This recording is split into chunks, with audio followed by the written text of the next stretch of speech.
Alright, aka Patters, how about this one? What is the end of Marvel Comics? Where can you start reading Marvel Comics, and where do you end? Let's get into it.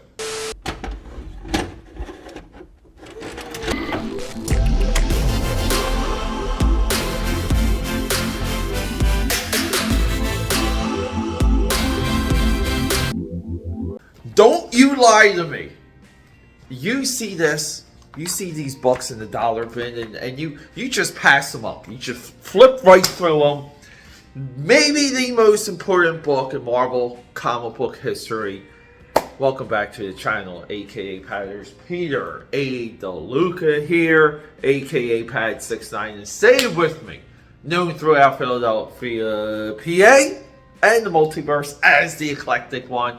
And yes, we know I'm eclectic because, I mean, if you anything with these video rollouts, these inventory episodes, you guys really see how my mind wanders because I'm just making these videos, cutting them, publishing them, pre-scheduling them to drop on YouTube without any hesitation. There's really no filter, and aka Patters, I am enjoying it. I'm loving it so much.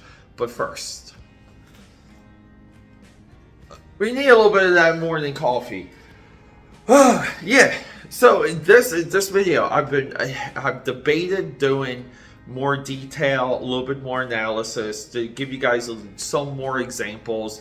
I don't like not to have things in my hand when I show it to you guys. I like to hit that drawing table and be able to present everything as it was intended to you. I don't like reprints. I don't like reproductions. I like the original. Even yesterday, I was at the gym and eBay notified me that a Spider-Man 129 was ending, and I was still trying to get that so I can bring you guys a original Spider-Man 129 for a Punisher analysis. But let's hold up.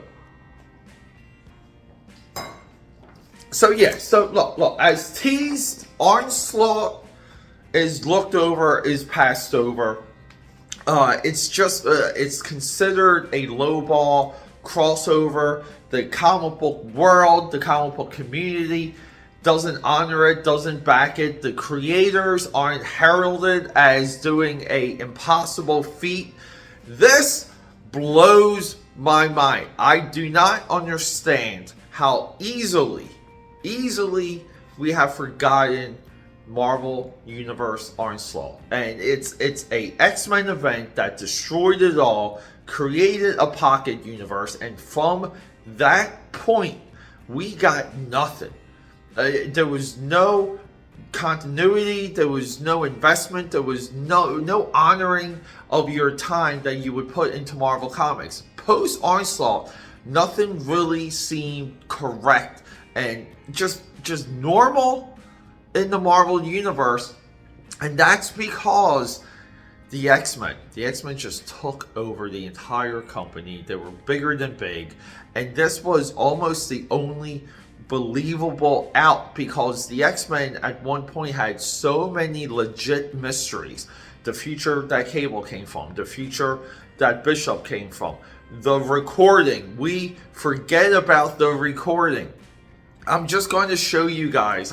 We're going to highlight a couple things. Now, with the preface that I don't like reproductions and this and that, while I'm presenting some of this, we're going to pop some things up on screen that I don't have in my hand, and that's because time crunch going into vacation. But I want to get this out to you because this video has been pecking at my brain for quite some time. People, let me present the end of the Marvel Universe. Cheers, aka Patters. We're rocking and rolling here. Okay, so I'm going to just put up a little teeny graphic. It's the one thing I don't have a quick visual of, and I'm embarrassed. It's any of the Stan Lee, Steve Ditko Spider-Man. I don't have any reprints. I mean, like cheapy ones. So we're going to put this graphic up here.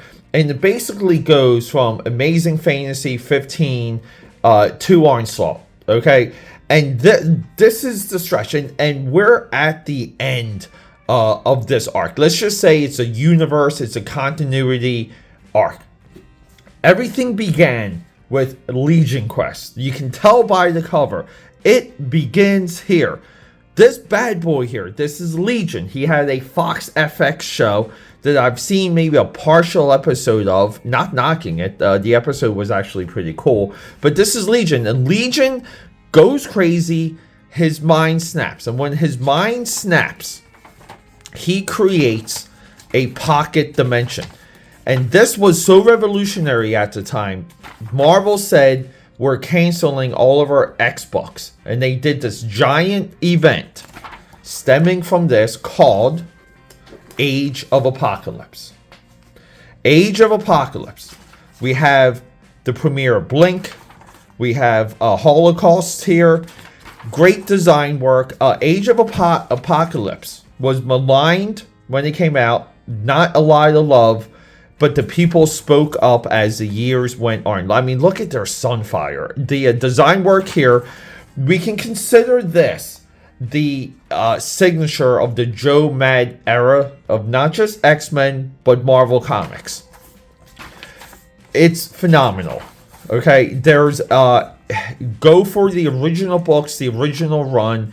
Everything else that they tried to do after, it just doesn't quite hit. I mean, check out Morph. They brought more from the TV show into relevancy. Nothing but cool stuff. Look, you guys can see how dusty this is because I always have this like on top of something.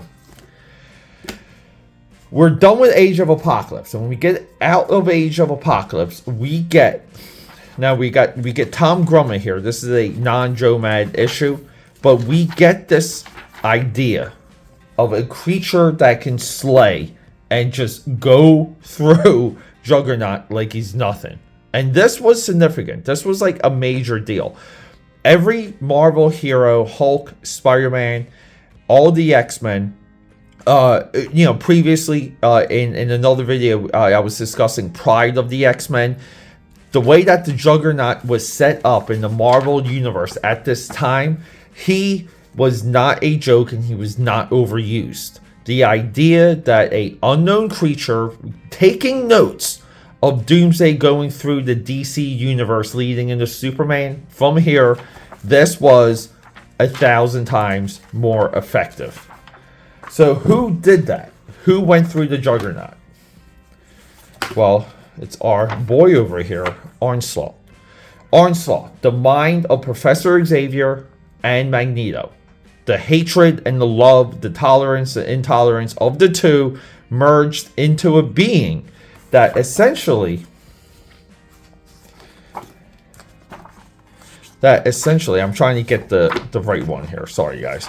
That essentially goes through the X-Men. I mean, and look, I love the Kubert era. The Kuberts within Marvel at this time, between Wolverine and the X-Men. Kazar, it goes on and on. The Kuberts to me were the premier guys. They character design, storytelling, the wild 90s style. You can see that with some of Gambit's hair here. The layouts, they rotated the books, but they rotate the book all you want if you're using it for action and panels. But so this essentially matches up Onslaught versus the entire Marvel universe. Now, in the intro, I referenced the transmission. I forget what issue. I don't even know if I have the issue anymore. There was an issue of X-Men around the time of Gambit where we see this transmission. And the transmission is Jean Grey talking about a traitor. And then by the end of the transmission, she gets taken out. The entire Onslaught saga, it answers this year-long mystery with something like Wizard Magazine and the speculation for this. And the idea that we were finally getting this moment in continuity, people, it got you hard. I have to say it. So, let's just wrap up this issue. Now, keep in mind, we're going into the crossover. We're bookending things, but we pretty much just get a definition of how powerful Onslaught is. He takes out Bishop. We know Bishop's power is related to other people's powers. He can absorb and project, which makes him formidable. But yeah, and the X-Men, Sentinels get activated, and the X-Men are in trouble. So we get into the wrap-up. This is, I mean, look at that. I mean, people just want to say, that the Kubert suck. People want to say that Scott Lobdell can't create. I don't understand. Mark Waid, even at this time, him and Kurt Busiek, in my eyes, were 1 and 2. That was your two-headed superhero dragon. But wait until I turn this page. Look at this cape. I mean, as good as anything. Now, the coloring is to be desired. Sometimes you can say like the smoke and some of these other elements here are over rendered, like the fire, but we're learning. Magneto's this is right, Nathan. They later reveal Nathan to be a non-Magneto. There was a stretch where you believe that this was somehow a younger, more powerful Magneto, but it's not. That's post Onslaught jibber jabber over there. But yeah, we get the entire Marvel universe coming in to rescue the X-Men, who just got it handed to them by Onslaught. Again, you know it's the end when Doom is among the heroes, because Doom, Doom would be, it's so in character that he's here, because Doom would be for the preservation of everything, because Doom himself wants everything. He would not allow someone else to destroy what he wants. But yeah, we get some, look, it's not all Kubert. We're coming in, we're hitting the Marvel roster, but I feel like the coloring carries the book. Great. I mean, this Hulk too was posterized and clip arted a lot. But no, I mean, look, the coloring holds it together, carries over some of the style changes. Everything is still within like a Crow Quill 90s aesthetic. So we're there. Also too, this shot here, posterized, just so you know, or clip arted. But yeah, I mean, we get Onslaught. Onslaught wins, by the way. Onslaught wins. Nate, an alternate version of Cable, essentially, helps keep Earth intact. Well, we'll just say that he helps keep Earth intact. And here's the amazing thing. The Watcher, we find out that the Watcher is speaking with Apocalypse. And Apocalypse basically says, my time has begun. Signaling Age of Apocalypse that already happened. Let that sink in. And then we get the big tease here. So, Franklin Richards, who at this point, this is why it's the end. Because Franklin Richards, he's just too powerful to... You can't tell any more stories with Franklin Richards. He creates a pocket universe. The pocket universe is Fantastic Four 1, Captain America 1, Iron Man 1, Avengers 1. We know this as Heroes Reborn. Ever since this run. Now look, one of the highest selling Fantastic Four issues of all time. I believe these are the highest selling Captain America issues of all time, thanks to Rob Liefeld. Marvel never got his continuity back, never got into flow. I love some of this stuff. I mean, I love it. Look, the teal background. It's so much fun. It works. I love that Captain America is somewhat of a patsy. He's got like a robotic family. We got Badrock over here. We have, a female Bucky sidekick. The Falcon in here is as good as the Marvel Cinematic Universe Falcon. The Falcon here has a better origin than the Marvel proper, whatever. Great Red Skull, whatever. People will trash this because they cannot have fun. And then we get we profiled this a few times already on Wildstorm Wednesday. But we get the Jim Lee, Brandon Chow, American military superhero Wildstorm style Fantastic Four Heroes Reborn. Say that again. The relationships, the building into the mission, how Doctor Doom rolls in. They later roll in Black Panther. This is the Fantastic Four Reboot, jumpstart, reintroduction, still to be matched today. Again, come at me if you don't agree with that. We get a fantastic thing. We got a beautiful Sue Storm behind over here. Yeah, and that is it, people. Marvel never really recovered when it comes to investing your time and money in their continuity. Onslaught ended it all, and I am perfectly fine knowing as much as I can going into Onslaught. I don't need to know what happens after. I mean, few times in just the course of crossovers, in the course of comic book history, multiple crossovers add up to something big, something significant, and by garnet, something entertaining. Think about this. The coolness of Age of Apocalypse and Onslaught essentially wrapping up with a Age of Apocalypse tease.